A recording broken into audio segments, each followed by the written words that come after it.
Spirituality में तुम्हें बहुत कुछ अलग अलग एक्सपीरियंसेस करने को मिलता है, जो किसी किसी एक्सपीरियंसेस से तुमको स्पिरिचुअलिटी में मज़ा आने लगता है।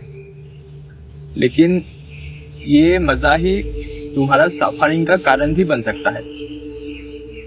इसमें डायरेक्टली तुम्हारा कुछ गलती नहीं है, ये खुद ब खुद नेचुरली हो जाता है। अब तुम एक चीज ऑब्जर्व करो, जब तुम्हें कुछ नया एक्सपीरियंस होता है तो तुम्हें मतलब कुछ अच्छा एक्सपीरियंस होता है तो तुम्हें उसको फिर से एक्सपीरियंस करने का मन होता है। लेकिन तुम फिर से उसको रिपीट नहीं कर सकते हो, क्योंकि एक्सपीरियंस फुल होता है अंदर से, तुम उसको चाह के रिपीट नहीं कर सकते हो। तो जब ये एक्सपीरियंस रिपीट नहीं होता है तो तुम्हें अंदर ही अंदर एक कंफ्यूजन हो जाता है, तुम खुद पर डाउट करना शुरू कर देते हो, और ऐसे में ही साइलेंटली तुम सफरिंग करने लगते हो खुद के एक्सपीरियंसेस से। तुम खुद को देखो, एक बार तुम्हारा जर्नी को देखो। तुम पहले स्पिरिचुअलिटी को अपने फ्रीडम के लिए, अंदर की शांति के लिए शुरू कर रहे थे। फिर धीरे धीरे ये एक्सपीरियंसेस, रिचुअल्स, रेमेडी, कुछ हिडन नॉलेज, ये सब को ही तुम स्पिरिचुअलिटी मानने लगे। और इसमें तुम्हारा कुछ गलती भी नहीं है, ये नेचुरली हो जाता है। क्योंकि जब कोई भी इंसान ऐसा एक्सपीरियंसेस करता है जो इस रियलिटी का बियॉन्ड का है, उस हिडन नॉलेज एक्सपीरियंसेस होता है, तो नेचुरली उसको पकड़ने का मन होता है, उसको फिर से एक्सपीरियंस करने का मन होता है। लेकिन यही एक्सपीरियंसेस धीरे धीरे तुम्हारा अटैचमेंट बनने लगता है। जब अटैचमेंट होता है किसी भी तरह का, तो उसके साथ सफरिंग खुद ब खुद चला आता है। तुम्हें अलग से कुछ करने की जरूरत ही नहीं। जब तुम ऐसे तुम्हारे एक्सपीरियंस को ज़्यादा अटेंशन दे देते हो, उसको फिर से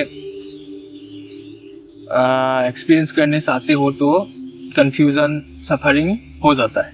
लेकिन इसके ज़रिए ही, इस सफरिंग के ज़रिए ही खुद एग्जिस्टेंस तुमको साइलेंटली एक मैसेज देता है कि देखो, ये सब तो तुम्हारा जर्नी का एक छोटा सा हिस्सा है,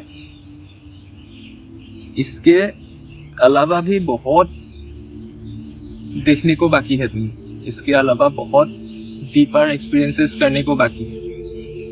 यदि तुम इसको ही पकड़ कर बैठ जाओगे तो इधर ही रुक जाओगे, आगे नहीं बढ़ सकोगे। ये जो फेज है, जो फेज से तुम गुजर रहे हो, यही फेज, यही सफरिंग तुम्हें एक डीपर रियलाइजेशन की तरफ ले जाती है। जब तुम साइलेंटली सफरिंग करते हो, तब जो तुम कंफ्यूजन होते हो, सेल्फ डाउट करते हो, और खुद ब खुद तुम्हारा अटैचमेंट भी टूट जाता है, तो इससे तुम अंदर से और देखने के लिए रेडी होते हो। तुम्हारा कॉन्शियसनेस, अवेयरनेस उसके साथ इवॉल्व हो जाता है। तुम अंदर से ट्रांसफॉर्म होते हो, एक नया पर्सपेक्टिव पाने के लिए अंदर से रेडी होते हो। ये भी रिफ्लेक्शन देता है कि अटैचमेंट बनने के लिए कुछ मेटेरियलिज्म या फिजिकल कुछ चीज़ों की ज़रूरत नहीं है। तुम्हारा खुद का एक्सपीरियंस से भी अटैचमेंट हो सकता है। तो एक्सपीरियंसेस को कलेक्ट मत करो, उसको सिंपली एक्सपीरियंस करके आगे बढ़ो। जितना तुम अटैच होगे उतना तुम रुक जाओगे, और जितना तुम ऑब्जर्व करके छोड़ दोगे इसको, तुम उतना ही ट्रांसफॉर्म होगे अंदर से। तुम्हारा नया पर्सपेक्टिव अनलॉक होते जाएगा। और स्पिरिचुअलिटी में तुम्हें एक जगह बैठ कर एक स्टेट को पकड़कर बैठ जाना नहीं होता है। तुम्हें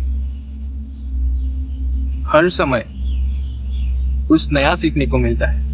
हर समय तुम कुछ नॉलेज गेन कर सकते हो अंदर से। तो किसी एक एक्सपीरियंसेस को तुम पकड़कर बैठने से आगे नहीं बढ़ सकोगे। तो इसको सिंपली एक्सपीरियंस करो, आगे बढ़ो। Thank you.